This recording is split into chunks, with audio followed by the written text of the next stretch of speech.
Welcome to Blizzard Fire. We hope this video helps fire up your solution. You start by confirming your Pixel model and Android version so you know menu locations. Make sure you've backed up contacts and any ESIM profiles. Open Settings, tap Network and Internet, and select Mobile Network.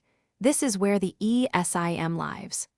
Once you see your ESIM label, tap it to reveal options.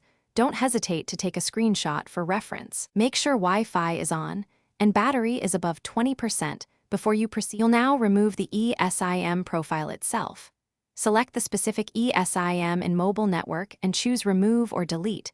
This tells Android to erase the carrier profile. When prompted, confirm that you want to delete. This step is irreversible on the device and releases the slot. Once done, wait for the system to show the profile gone and the network icon to update. Make sure you don't reboot mid-delete, or you may need to repeat the process. Finalize by rebooting the Pixel to force a full refresh of network settings and clear caches. This helps the change stick. If you plan to add a new ESIM, scan the carrier QR code or enter activation details after restart. If the old ESIM still appears or service behaves oddly, contact your carrier and request a remote deactivation. This often resolves stuck profiles.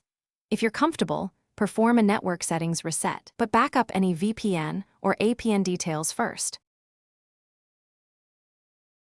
Thanks for watching. If you found this helpful, don't forget to like and subscribe.